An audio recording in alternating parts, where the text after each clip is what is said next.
আসসালামু আলাইকুম। সবাই কেমন আছেন? আশা করি সবাই ভালো আছেন। দেশ ও দেশের বাইরে থেকে তন্ত্রমন্ত্র সাধনা এসকে চ্যানেলটি এই মুহূর্তে যারা দেখছেন সবাইকে জানাই আন্তরিক প্রীতি ও শুভেচ্ছা। দেশ ও দেশের বাইরে থেকে তন্ত্রমন্ত্র সাধনা এসকে চ্যানেলটি এই মুহূর্তে যারা দেখছেন সবাইকে আন্তরিক প্রীতি ও শুভেচ্ছা জানিয়ে আজকে আপনাদের মাঝে নতুন একটা ভিডিও নিয়ে উপস্থিত হলাম। শুরুতেই জাতিগতভাবে প্রত্যেকটা মমিন মুসলমান ভাইদের প্রতি রইল সালাম, আসসালামু আলাইকুম। হিন্দু দাদার প্রতি রইল আদাব বা নমস্কার। অন্যান্য ধর্মের প্রতি আন্তরিক ধন্যবাদ জানিয়ে আজকে এসমে আজমের আশ্চর্য একটি নকশা নিয়ে আপনাদের সঙ্গে কিছু কথা বলবো এবং কিছু আলোচনা রাখব। আশা করি ভিডিওটা অনেক গুরুত্ব দিয়ে আপনারা মনোযোগ দিয়ে শুনবেন বা দেখবেন, কারণ ভিডিওটা অত্যন্ত গুরুত্বপূর্ণ হতে যাচ্ছে এবং খুবই মূল্যবান একটি আশ্চর্য কারামতি একটি নকশা নিয়ে আলোচনা করব, যার গুণাগুণ বলে শেষ করার মতো ক্ষমতা আসলে আমার নেই। তবুও আপনাদের মাঝে যতটুকু পারি আমি তুলে ধরার চেষ্টা করব। ইনশাআল্লাহ বাকিটা মহান আল্লাহ তাআলার অশেষ দয়া এবং মেহেরবানি। আজকে আমি কথা বলতেছি এসমে আজম সম্পর্কে। এসমে আজম আসলে কি? মূলত এসমে আজম আসলে সম্পর্কে কি? এসমে আজম সম্পর্কে আলোচনা করতে গেলে ঘন্টার পর ঘন্টা, দিনের পর দিন, যুগের পর যুগ যদি আলোচনা করা হয় কোনো প্রকার সমাধান এর নিয়ে আসা সম্ভব না। আসলে মূলত এসমে আজম একটা শক্তিশালী একটা বস্তু, শক্তিশালী একটা জিনিস, শক্তিশালী একটা নাম, শক্তিশালী একটা পাওয়ারফুল একটা তকবির। এসমে আজম এমন একটা জিনিস যেটা হচ্ছে মহান আল্লাহ তাআলার গুণবাচক যে নামগুলো রয়েছে তার ভিতরে বিশিষ্ট কিছু নাম, যেটাকে এসমে আজম বলা হয়। আসলে মহান আল্লাহ তাআলা আমাদের পবিত্র কোরআনে 99টা নাম রেখেছেন। অসংখ্য অগণিত নাম তার রয়েছে, গুণবাচক অসংখ্য অগণিত নাম তাহার রয়েছে, কিন্তু তার ভিতরে আমরা বিশেষ করে 99টা নামের উপরে বেশি গুরুত্ব দিয়ে থাকি এবং কোরআনে যাহার বহু আলোচনা রয়েছে। এই 99টা নামের ভিতরে কিছু জালালি নাম রয়েছে যেটাকে আমরা এসমে আজম বলে জানি। এই এসমে আজম অত্যন্ত পাওয়ারফুল এবং খুবই কার্যকারী, কারণ অনেকে এর ক্ষমতা যদি না জানে এর গল্প শুনেছেন। যদি কোনো ব্যক্তির কাছে এসমে আজম থাকে তাহলে দুনিয়াটা তার হাতের ভিতরে থাকে, এটা বাস্তবতা। 100%, 1000%, লক্ষ%, কোটি%, মিলিয়ন বিলিয়ন বলে লাভ হবে না, কারণ এসমে আজম এমন একটা শব্দ যার গুণাগুণ এবং যার ক্ষমতা মানুষ নেওয়ার জন্য অধীর আগ্রহে পেরেশান হয়ে থাকে, কিন্তু আসলে এটা বুঝে না বা জানে না। আমরা যে মহান আল্লাহ তাআলার 199টা নামের তসবিহ করি বা জিকির করি, এই মহান আল্লাহ তাআলার এই 99টা নামের ভিতরেও কিন্তু এসমে আজম রয়েছে, কিন্তু আমরা জানি না যে মহান আল্লাহ তাআলার এই নামটাই হচ্ছে এসমে আজম।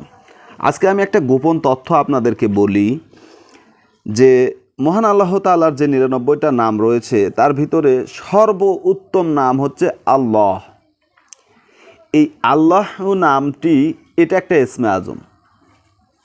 প্রমাণ, এটা আলেম ওলামা ভালো বুঝবে, যাদের ভিতরে এলেম আছে, এলমের তাসিয়ত আছে, এলমের জ্ঞান আছে, যারা এলেম অর্জন করেছে তারা বুঝবে। কারণ মহান আল্লাহ তাআলার যতগুলো নাম আছে প্রত্যেকটা ধর্মের লোক, এক একটা ধর্মের লোক এক একটা নামে মহান আল্লাহ তাআলাকে চিনেন, জানেন, কিন্তু প্রত্যেকটা জাতি, প্রত্যেকটা ধর্ম, প্রত্যেকটা বর্ণ, প্রত্যেকটা ব্যক্তি একটা নামকে প্রাধান্য দেয়, সেটা হচ্ছে আল্লাহ। এই আল্লাহু নামটি এটা একটা ইসমে আজম।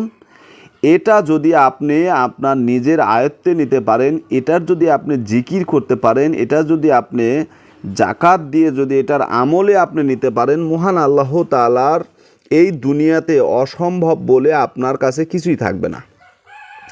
ভালো মন্দ সব কিছুই আপনি মহান আল্লাহ তাআলার এই নাম থেকে আপনি নিতে পারবেন, এ ফায়দা আপনি নিতে পারবেন। হ্যাঁ, এটাই বাস্তব এবং এটাই সঠিক। এখন আসুন এসমে আজমের কিছু বৈশিষ্ট্য এবং কিছু আলোচনা আপনাদের কাছে আমি তুলে ধরব। যেমন এখানে কিছু কথা লেখা আছে, সেই কথাগুলো আপনাদের সামনে আমি তুলে ধরার চেষ্টা করব। এসমে আজম এর আশ্চর্য নকশা। এসমে আজম এর নকশার মাহাত্ম্য এবং গুণাগুণ সম্পর্কে লিখিয়া বা বলিয়া শেষ করা যায় না।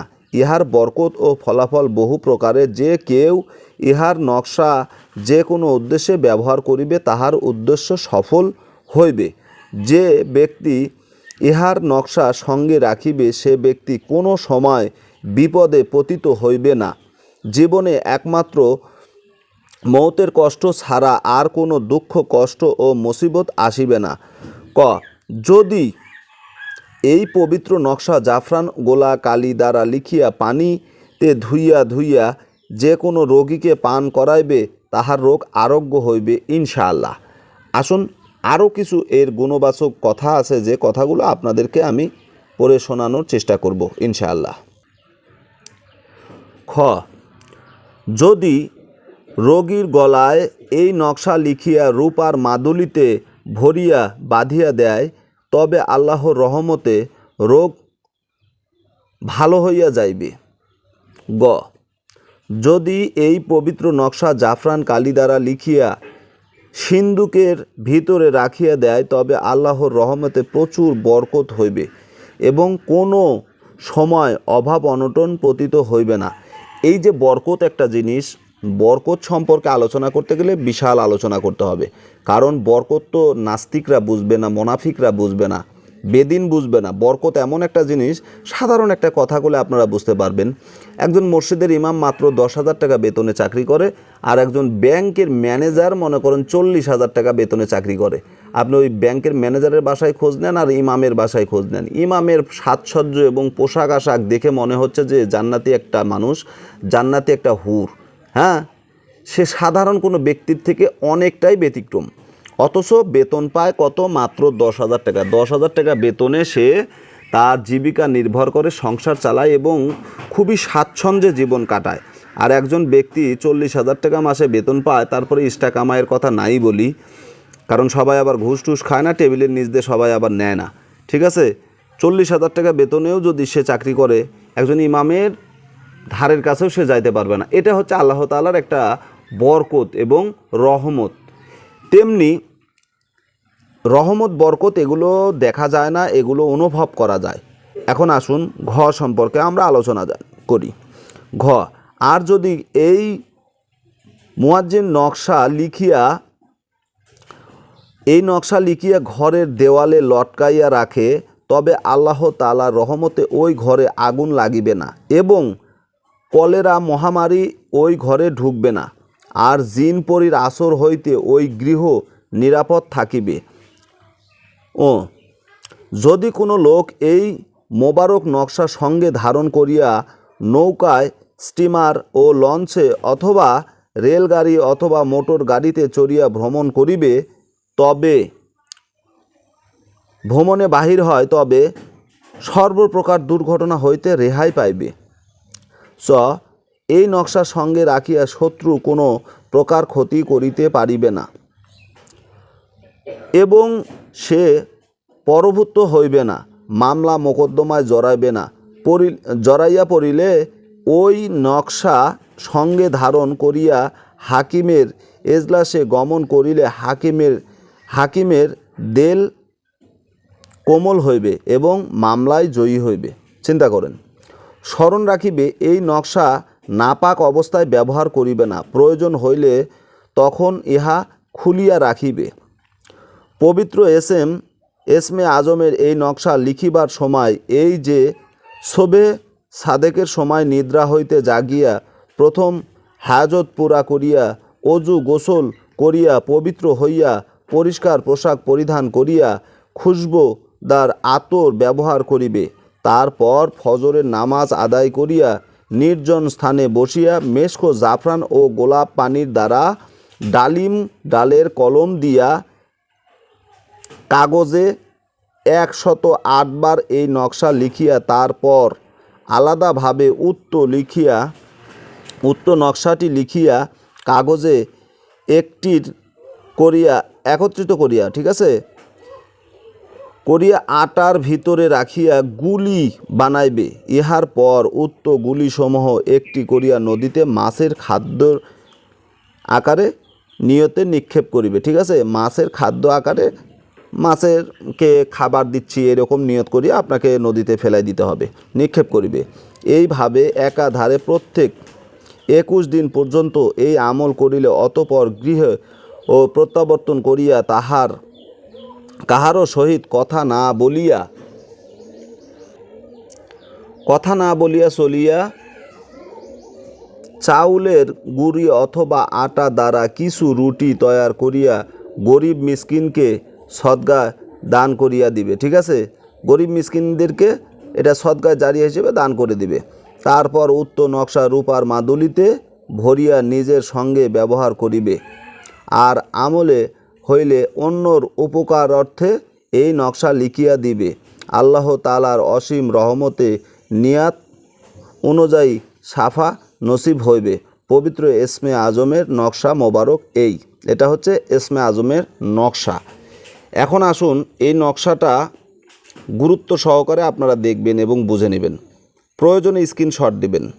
স্ক্রিনশট দিয়ে নকশাটা আপনারা সংগ্রহ করে রাখবেন। এটা আপনারা সংরক্ষণ করবেন এবং আপনাদের নিয়তকে যদি সহি হয়, নিয়তটা যদি নেক হয়, এটা যে কোনো কাজের উপরে ব্যবহার করতে পারবেন। যে কোনো নিয়ত করে এই নকশা আপনারা ব্যবহার করতে পারবেন। যদি এই নকশার আমল করতে চান যে আমি এই নকশাটাকে আমলে নিব, তাহলে আপনাকে এই যে কাজটার কথা বললাম এই কাজটা করতে হবে।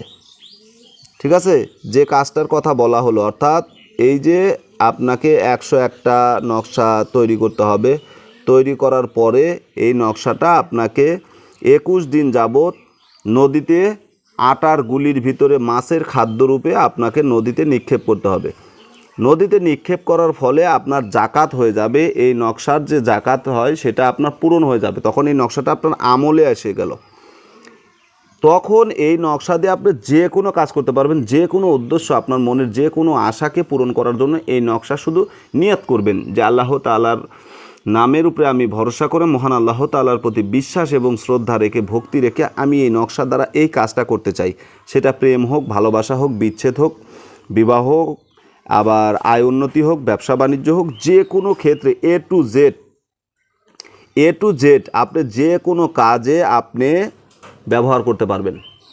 ইনশাআল্লাহ আশা করি আপনারা কথাগুলো বুঝতে পেরেছেন। যদি ভালো লাগে ভিডিওটা শেয়ার করবেন এবং আপনাদের পার্শ্ববর্তী আপনাদের বন্ধুবান্ধবের মাঝে ভিডিওটা শেয়ার করে দেবেন, যাতে আপনার পাশাপাশি তারা উপকৃত হতে পারে। ভিডিওটা ভালো লাগলে লাইক, কমেন্ট, শেয়ার অবশ্যই করবেন। আপনাদের মূল্যবান মতামত জানাবেন। আপনাদের মূল্যবান মতামতের উপরে ভিত্তি করে আগামী দিনের আগামী ভিডিও নিয়ে আসার চেষ্টা করব। আশা করি সবাই ভালো আছেন, ভালো থাকেন, সুস্থ থাকুন। সবার সুস্বাস্থ্য ও দীর্ঘায়ু কামনা করে আজকের মতো বিদায় নিচ্ছি। আল্লাহ হাফেজ।